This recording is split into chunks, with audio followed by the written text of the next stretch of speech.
Welcome to Sib Spot. Today's Reddit stories are from TalesFromRetail. Story 1 is by Adriel Bast. I don't have an ID, so I'm going to use his. Working in retail, y'all know you're going to get some dumb encounters, and I think this one takes first place out of my last 3 shifts. Regular came in. As soon as she's at the counter, she went, I don't have an ID on me. I want Marlboro Lights. I can't sell without an ID. I tell her as such. She's a regular. She knows the rules. She tries to argue, and I repeat that I can't sell, and wave over the next customer. Lady grumbles, starts to stalk away before turning to the customer I was helping. You got an ID on you? He didn't respond, didn't hear her, asks for a few cans of chew, and she stalks back to her car, which was given a nightmare parking job and was blocking access to multiple gas pumps. As I'm ringing his stuff up, punching his ID for the tobacco, she comes back over. The guy hasn't even left yet, still pocketing his things when she repeats that she wants her smokes. I do what you do and ask if she found her ID, and I kid you not, she pointed at the guy I had just finished up with and said she was going to use his ID. Never mind that the guy never even said he'd loan her his ID. There's a whole bunch of reasons why I can't do that. I tell her no, point out that using someone else's ID is illegal, and she tries to argue again. I tell her no again, and she stalked off, cursing up a storm. All the while, the guy is just wide-eyed, asking what just happened and confused as F over why she thought he was going to give her his ID. Edit, before I get asked this over and over, it's store policy. Doesn't matter who you are or how often you come in. All alcohol, nicotine, or tobacco purchases require a valid government-issued ID. I know some people are going to disagree, but it's better to be safe than sorry. You can lose your job over this. You can literally have a store get into some serious trouble if you sell to somebody who's underaged. It doesn't take more than a couple seconds to show your ID. I know it's a pain in the butt, but it's to protect young people. I just wish everybody would carry theirs on them at all times. Then you could be like somebody I know who lost theirs for a year until I cleaned the truck out and found it in a door. So maybe she lost hers too. When I was working at this small shop in upstate New York years ago, it was one of my side jobs that I had. This kid came in and he looked very much underage, but he showed me an ID, and the ID looked like it had been handcrafted. It was like shoddy. It had a weird little picture inserted with like tape in it and stuff. I'm pretty sure it was a fake ID, and I told him I wouldn't sell to him. I was selling from New York State, and he was using this ID from New Jersey, and it just didn't look official at all. It was like a paper ID, and it had tape on it where the picture goes. I didn't sell to him because it didn't look official to me. I was told by my boss that I had made the right call while I was there, because you never know. People do try to buy things with fake IDs, and it could have been a legitimate ID, but it was definitely too shoddy for me to say yes to.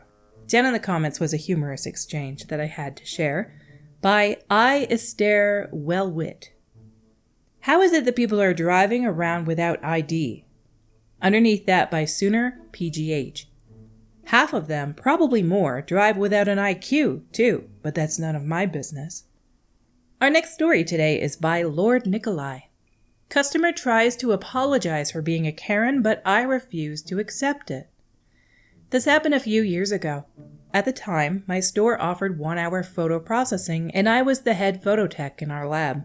This did not make me a manager in any way, but I had just been in the position for years at this point. If no one has ever worked in a photo lab, you should know that we have to deal with U.S. federal copyright law. If someone tried to print a photo that they did not create themselves or an image owned by someone else, we cannot legally print it without permission from the owners. The customer that came in had several images of Disney characters that she claimed to have bought off Etsy. Regardless of where she bought them, Disney characters are a big no-go on the copyright scale. We can't even print those novelty photos you get taken in the park without a release. I try to refuse her images and she starts throwing a fit. I expected as much. Most people have issues when I don't let them have their photos without understanding the rules we have to follow. Normally, just explaining it to them is enough to get them to calm down, but this customer was cussing and yelling at me and would not calm down, regardless of what I did. So eventually, she said the magic words. I want to talk to your manager. Fine by me. I call my boss, tell him what's going on, and he comes to talk to the customer. He explains everything I just explained to the customer again and apologizes to the customer. There is nothing we can do. Sorry, it's the law. The customer leaves and I don't think anything of it. Until she came back 2 days later. At first she was okay. She came up to the lab, patiently waited her turn, and tried to print the photos again. We had the same runaround, and after calling the same manager again, the customer tried to apologize to me, saying she really just wanted the photos and she was sorry for calling me every bad word you can think of. Her: I apologize. Can we just put this behind us? Me: no, I do not accept your apology. There was no need for you to say any of what you just did. Her, looking very confused: you can't not accept an apology. Me: yes, I can. I hold you responsible for what you said, and your words hurt. My manager, trying not to laugh: ma'am, I think you should go now. That's a solid manager right there. I love it when they stand up for their employees against customers that are clearly in the wrong. Our next story today is by Sentence Primary 5569. Someone OD'd in the bathroom at work today, and my coworker is pissed at me because I didn't call 911. Important context: we don't actually have a store phone where I work, we just use our cell phones. I was the only one with a cell phone today because my coworker left hers in her car. So anyways, I was at work today with my coworker. It was just the two of us. My coworker goes to use the restroom and comes back screaming to me, "Call 911! Call 911! Someone's overdosed in the bathroom!" I say to my coworker, "Okay, hang on a second." I walk over to my purse and grab the Narcan I keep in there and go to the bathroom. I see the woman who was on the floor in the stall. I go into the stall and do a quick sternum rub. No response, then I administer the Narcan. Thankfully, she responded very well to the Narcan and woke up. However, she was pissed, which I understand. She storms out of the bathroom and out of the store. Meanwhile, my coworker is still screaming at me, "Call 911! Why are you letting her walk away? She needs medical attention." I explained that 911 would have just done the same thing I did, only we would have to wait on them.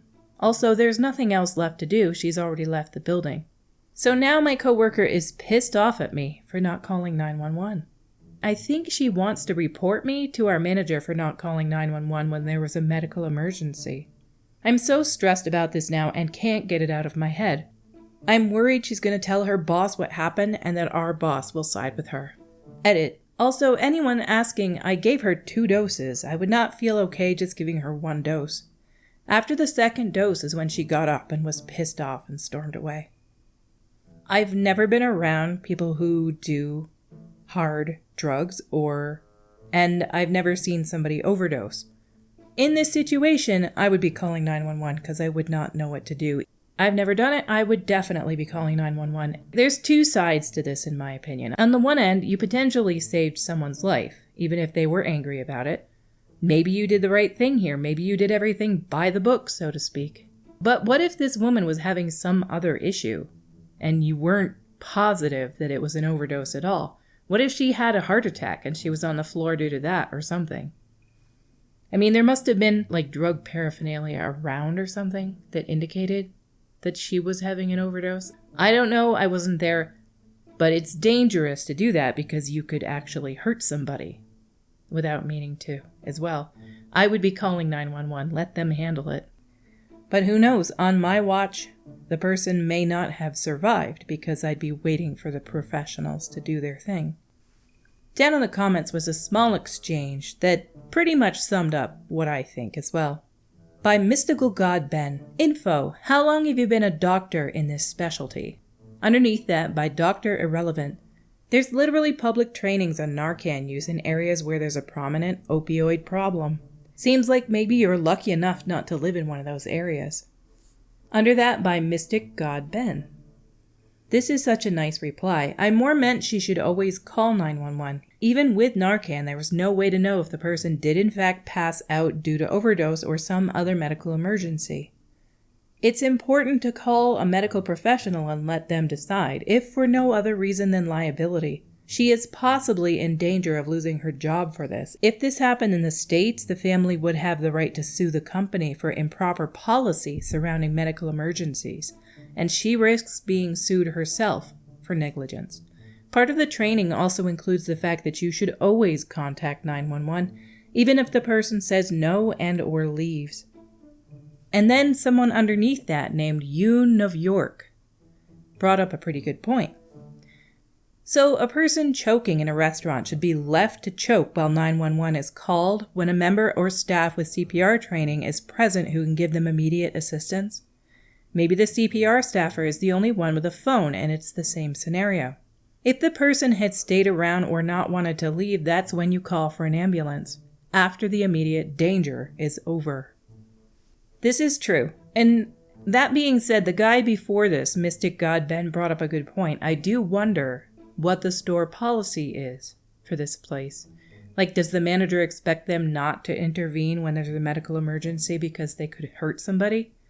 Like, what if the store is on fire and somebody has a broken neck? Are you supposed to move that person? What if they get paralyzed? Can they sue the store then? You have immediate danger. You need to get them out of the store, but they have a potential neck injury, and you could make it worse if you even touch them. I don't think it would be a bad idea for OP to go to her manager, say this happened, and say, what do we do in the future? What's procedure in the future? I think being proactive and going to her manager and saying there's something that happened that you should be aware about is probably a far better thing to do than just to be afraid that somebody will find out that you helped somebody. Our next story today is by Kai Lacht. Young mom and her young child come in at nearly midnight. This happened just last night at work. So I'm Australian and work overnights for a service station supermarket. A good job that pays well for a jaded, world-weary, near 40-year-old with no real direction in life. Lol. This young mother, early 20s at the oldest, comes in just before midnight with her child, maybe 3 or 4 years old, to pick up some dog food and children's Panadol.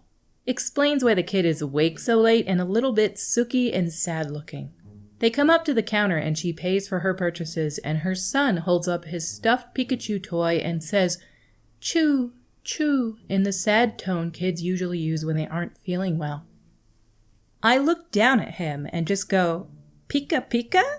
And the kid's face lights up and he starts talking about his favorite Pokemon, Pikachu, Squirtle, and 3 others I've never heard of, and asking me what my favorite Pokemon is. Charizard, if you're wondering.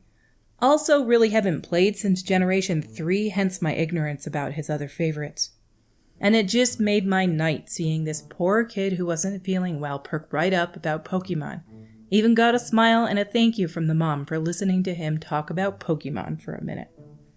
I know that you guys like the feel-good stories, so this one made me feel good as somebody who vaguely knows things about Pokemon. I've played the games to an extent. I played a lot more different RPGs than this in my youth. Like, I played Chrono Trigger and Secret of Mana and Final Fantasy. I played some Pokemon, but I wasn't into it as much as other people generally were. But I know who Pikachu, Squirtle, and Charizard are. It's so nice to see a little connection between a young child and an older person who probably geeked out about Pokemon at some point in their life. It's been around for many years now, and kids still enjoy it. So, older people like it, and younger people do too, and that's awesome. Anyway, our stories for today have come to a close. Until we meet again, have an awesome day.